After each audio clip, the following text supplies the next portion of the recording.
And speaking of Russia's partners, Trump is not going after all of them. He's only going after one of them, and that is India.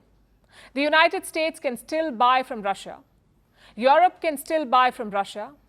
China can still buy from Russia, but India, a strict no. Tonight, we'll take a closer look at this hypocrisy.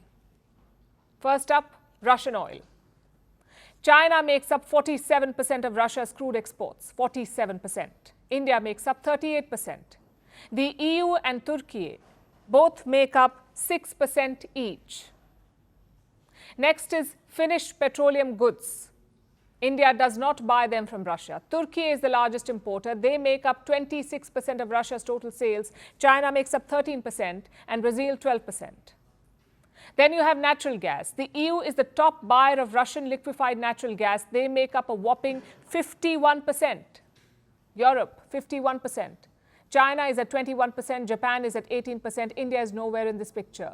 Same with pipeline gas. The EU remains the top buyer from Russia with the share up to 37%. China has 30%, Turkey has 27%, yet none of these countries or groups face tariffs. Turkey is a NATO ally of the United States, so are most members of the European Union, so Donald Trump gives them a free pass. Instead, he targets India. His officials accuse India of funding Russia's war machine. Let's examine that claim. Look at the payments made for Russian energy. This is from December 2022 to July 2025. China paid a total of $197 billion. That's how much they have paid Russia for energy imports, $197 billion. How much has India paid? $120 billion.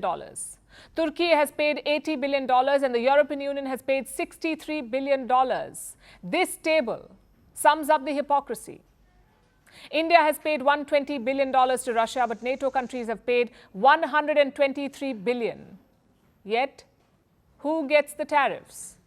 Only India.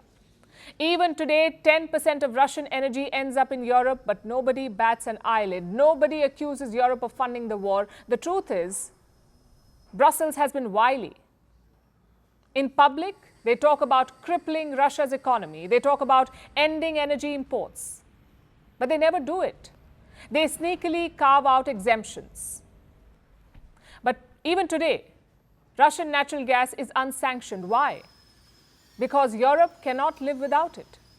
Same with crude oil. European companies cannot import via sea, but you can import through pipelines. No logic, just casual hypocrisy. Another example is refined crude products. The EU has decided to ban them, but some of its partners are exempt from this ban, like Canada, Switzerland, and the UK.